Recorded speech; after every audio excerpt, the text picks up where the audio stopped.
Educational creativity চ্যানেলে সকলকে স্বাগত। কলকাতা হাইকোর্টে কোর্ট নাম্বার 18 জাস্টিস অমৃত সিনহার বেঞ্চে এক্সপায়ারি অফ প্যানেল নিয়ে বেশ শুনানি চলছে। 2 নম্বর ফেজের পরে যে ফেজের নিয়োগগুলো হয়েছে 2016 সালে, সবাই নাকি টেন্টেড ক্যান্ডিডেট। সেই নিয়ে দাবি তুলেছে, প্রায় 10,000 ক্যান্ডিডেট টেন্টেড রয়েছে, এই নিয়ে দাবি উঠেছে। আসলে আমরা বিষয়টি প্রথম থেকে শেষ পর্যন্ত দেখে নেব। এক্সপায়ারি অফ প্যানেল যে টেন্টেড যে বিষয়টি রয়েছে বর্তমান কলকাতা হাইকোর্টের কোর্ট নাম্বার 18-তে, এই মামলার কোনো ভিত্তি না থাকারই কথা, বা বর্তমান সময়ে দাঁড়িয়ে এই মামলার এখতিয়ার এক প্রকার সিঙ্গেল বেঞ্চের আছে কিনা, জাস্টিস অমৃতা সেনার বেঞ্চ, সেটা নিয়ে একটা প্রশ্ন মার্ক কিন্তু থাকছে। কেন বলছি? কারণ অতীত যদি আমরা ঘেটে আসি বা গত দিনের একটি অর্ডার কপিকে নিয়ে যদি আমরা চর্চা করি, তাহলে পুরো বিষয়টি আমাদের সামনে ক্লিয়ার হয়ে যাবে। তো এক্সপায়ারি অফ প্যানেল, এই যে বিষয়টি, এই মামলার মেরিট কি থাকছে, এই দুটি অর্ডারেই তো কিন্তু এই মামলার নিষ্পত্তি ঘটা উচিত এই এক্সপায়ারি প্যানেল বিষয়টি। তো আপনারা দেখেন 20/2/2026 একটি tainted candidate Dibendu Kunju, Dibendu Mondal, sorry, ওনার একটি মামলা ছিলেন। ইনি পিএইচডি হোল্ডার, ওনার চাকরি চলে গেছে। তো উনি এই যে 1806 জনের লিস্ট রয়েছে, ওখানে ওনাকে অ্যাটাচ করা হয়েছে টেন্টেড হিসাবে। তো কোর্ট কি বলছে? We find no good ground and reason to interfere with the impugned judgment order passed by the high court. The special leave petition is accordingly dismissed pending application leave any shall stand disposed. বিষয়টি দেখুন, এই যে বিষয়টা, ওনার যে দাবিগুলো ছিল সেটার কোনো গ্রাউন্ড বিচারপতি পাননি, এবং তিনি সেটি ডিসমিস বা ডিসপোজ যা করার সবকিছুই করে দিয়েছেন, স্পেশাল লিভ পিটিশন গ্র্যান্টই করেনি। তো পেন্ডিং অ্যাপ্লিকেশন, যে পেন্ডিং অ্যাপ্লিকেশন রয়েছে সেগুলো ডিসপোজ করে দিয়েছে। এবার বিষয়টা দেখুন, এইটি কোন অর্ডারের ব্যাকগ্রাউন্ডে তৈরি হয়েছে, সেটা সবচেয়ে বড় বিষয়। তাহলে আপনারা বুঝতে পারবেন আমি কেন বলছি এই এক্সপায়ারি অফ প্যানেল ট্যানেল কোনো ইস্যুই বর্তমানে নয়। বিচারপতি বিষয়গুলো যদি ঘেটে দেখেন, তাহলে সুপ্রিম কোর্টের এখতিয়ারভুক্ত এখনো রয়েছে। আর যদিও এক্সপায়ারি প্যানেল এই অঘটন এখানে ঘটে যায়, 2 থেকে শুরু করে আমার জানা ম্যাক্সিমাম ক্যান্ডিডেট, জোর দিয়েও বলছি, তারা 2-এর পরে নিয়োগ হলেও তারা টাকা দিয়ে চাকরি পায়নি। আমি আবারও বলছি, ম্যাক্সিমাম ক্যান্ডিডেট, সে কে দিয়েছে না দিয়েছে পরের ব্যাপার। তো এই হচ্ছে বিষয়। তো চলুন আমরা সেই বিষয়টি দেখে নিই। দেখুন, 28/10/2025 এই অর্ডারটি চ্যালেঞ্জ হয়েছিল। এই অর্ডারটি কোন জাস্টিস দিয়েছিলেন? জাস্টিস সৌগত ভট্টাচার্যের বেঞ্চ থেকে এই অর্ডারটি এসেছিলেন। কিন্তু এই অর্ডার সেম ফুটিং এ যে অর্ডারটি ছিল সেটি হলো judgement date 2nd September 2025 delivered in Shampa Ghosh was assailed before the honorable division bench and the judgment of the court was not interfered with. So issue is no more raised into the this court has decided the issue by judgment date 2nd September 2025 delivered on a batch of writ petition, first and being WPA number 20/8/4 Shampa Ghosh. এই যে এই শম্পা ঘোষের যে অর্ডারটি ছিল, সেই শম্পা ঘোষের অর্ডারটিকে মান্যতা দিয়েছিলেন জাস্টিস সৌগত ভট্টাচার্য। তাহলে এই শম্পা ঘোষের অর্ডারটি জাস্টিস সৌগত ভট্টাচার্য দিয়েছিলেন। তো আমি কেন বলছি যে এক্সপায়ারি প্যানেল যে এই টেন্টেড বলে পরীক্ষা দেওয়ার পরে বাদ দেবো, সেটা বর্তমান সময়ে দাঁড়িয়ে এই গত দিনের অর্ডারের পরে, এই 20 তারিখের অর্ডারের পরে এই এক্সপায়ারি প্যানেল ট্যানেল আর কিছু না হওয়ার বিষয় রয়েছে।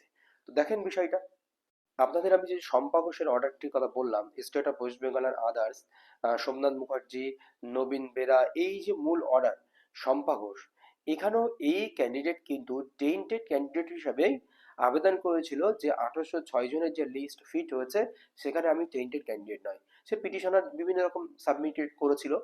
অনারেবল ডিভিশন বেঞ্চে যে অর্ডার জাস্টিস দেবাংশু বর্ষাকে, সেই অর্ডারের প্যারাগ্রাফ 363 সেখান থেকে তিনি দেখিয়েছিলেন। এছাড়াও ওনার যে যে জায়গাগুলো দেখানোর প্রয়োজন, বৈশাখী ভট্টাচার্য ডেলিভার্ড হয়েছে 30 এপ্রিল 2025, এই সমস্ত জায়গাগুলো, বা it is specially submitted a list of the tainted candidate date 30 August 2025, also prepared based on a report of CBI including that the waiver mismatch commission found them as tainted candidate, সেই সমস্ত বিষয় তুলে ধরা হচ্ছে। যে miscellaneous applicant, সেই সমস্ত কথা এখানে তুলে ধরা হচ্ছে। তো বিষয়টি হলো সবচেয়ে গুরুত্বপূর্ণ। আমরা চলুন সেই বিষয়টি দেখে নিই। এই যে প্যারা নম্বর 13, on the 17th April 2025, however, the Honorable Supreme Court permitted only untainted assistant teacher to continue to function till 31st December 2025।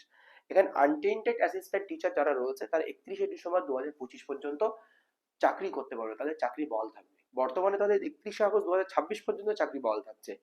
Authorities in terms of the order of the Honorable Supreme Court dated 17 April 2025 after identifying untainted candidates, দেখুন Honorable Supreme Court, Honorable Supreme Court, date 17 April 2025, after identifying untainted candidates, untainted candidate identify করার পর permitted করেছেন only them to work as assistant teacher till 31শে December 2025।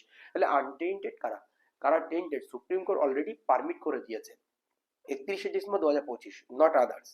None of the petitioner before this court today are presently working as assistant teacher in their respective school based on their selection on 1st July 2016 of class 9, 10, 11, 12। এই বাদে যে সমস্ত যারা চাকরি করছে না তারা সব টেন্টেড, আর যারা 31শে ডিসেম্বর 2025 16 পর্যন্ত স্কুল যাবে, therefore petitioner may not be treated as untainted teacher। তারা 31শে ডিসেম্বর 2025 পর্যন্ত যারা স্কুল যাবে তারা কেউ টেন্টেড ক্যান্ডিডেট নয়, তারা আনটেন্টেড টিচার। বিষয়টা দেখুন, তাহলে আপনারা দেখুন 31 ডিসেম্বর কারা স্কুল যাচ্ছে। 2 নম্বর ফেজের পরে যে ফেজগুলো নিয়োগ করেছে এসএসসি সময়ের সঙ্গে সঙ্গে, সেটা ক্যান্ডিডেটের কোনো দোষ না, এসএসসির দোষ, কারণ এসএসসি সে দেরি করে কাজটি করিয়েছে কোর্টের অর্ডার বা বিভিন্ন রকম অনুমতি অনুমোদন নিয়ে নেওয়ার পরে। তো তারপরে আপনারা কিন্তু তাদেরকে টেন্টেড বলতে পারেন না। তাহলে এক্সপায়ারি প্যানেল বলে যেটা তকমা দেওয়া হচ্ছে জাস্টিস অমৃতা সিনহার বেঞ্চে, বা জাস্টিস অমৃতা সিনহা সেটা লিখতেও চাইছিলেন, কিন্তু সেই অর্ডারটি মূলত এক প্রকার এস্টাবলিশ হয়ে গেল। কিরকম, এই যে অর্ডার কিন্তু মূলত চ্যালেঞ্জ হচ্ছে। দিব্যেন্দু মন্ডল আপনাদেরকে দেখালাম, ওই অর্ডারটি কিসের উপরে দাঁড়িয়ে, শম্পা ঘোষের উপরে। আর এই শম্পা ঘোষের যে বিষয়টি সুপ্রিম কোর্ট গতকাল ডিসাইড দিয়েছে, এর কোনো মেরিট নেই। যারা 31 ডিসেম্বর পর্যন্ত যারা স্কুল গেছে 2025 এপ্রিলে যাবে, বা এখনো 31 আগস্ট 2026 পর্যন্ত যাবে, তারা কেউ টেন্টেড নয়। আর বাকি যারা রয়েছে সবাই টেন্টেড, তাদের পরীক্ষায় বসতে দেওয়ার কোনো অনুমতি আর দেওয়া হলো না। তো এই অর্ডারটা কিন্তু 20 তারিখ যে অর্ডারটি আপনাদেরকে দেখালাম প্রথমে সুপ্রিম কোর্ট, সেটা কিন্তু এস্টাবলিশ হয়ে গেল। সেই জন্য এখানে এই যে এক্সপায়ারি প্যানেলের পরে যারা স্কুল যাচ্ছে তারাও এস্টাবলিশ, ধরেই নেওয়া যাক এক্সপায়ারি অফ প্যানেল, ধরেই নিলাম না এক্সপায়ারি অফ প্যানেল, মানে আপনাদের তর্কের উপরে ভিত্তি করে, কারণ 2 পর্যন্ত এস্টাবলিশ করার চেষ্টা করছেন যে ফ্রেশ, তারপরে যারা এক্সপায়ারি অফ প্যানেল। কিন্তু এখানে যে অর্ডারটি চ্যালেঞ্জ হচ্ছে মূলত দিব্যেন্দু মন্ডল, সেই অর্ডার শম্পা ঘোষের বিষয়টি রয়েছে জাস্টিস সৌগত ভট্টাচার্য বেঞ্চ থেকে, সেখানে 31 ডিসেম্বরের কথা 2025 পর্যন্ত উল্লেখ আছে, আর সেটা এস্টাবলিশ হয়ে গেল অর্ডারটি গতকাল 20 তারিখ। তাহলে এক্সপায়ারি প্যানেলের গল্প কিন্তু এই অর্ডারের ভিত্তিতে জাস্টিস অমৃতা বেঞ্চ সেটা কিন্তু টেন্টেড তকমা দিতে পারবে না, কারণ তা তো স্কুল যাচ্ছে 31 ডিসেম্বর 2025 পর্যন্ত, বা 31 আগস্ট পর্যন্ত। আর যদিও সুপ্রিম কোর্টে এটা ব্যাক করে আবার এই সিঙ্গেল বেঞ্চ থেকে কিছু হয়, তাহলে কিন্তু খুব একটা ক্ষতি যাদের এক্সপায়ারি প্যানেল পরে রয়েছে তাদের কিছুই হবে না। এটাই বলার ছিল, এটাই বোঝানোর ছিল আপনাদের। ধন্যবাদ।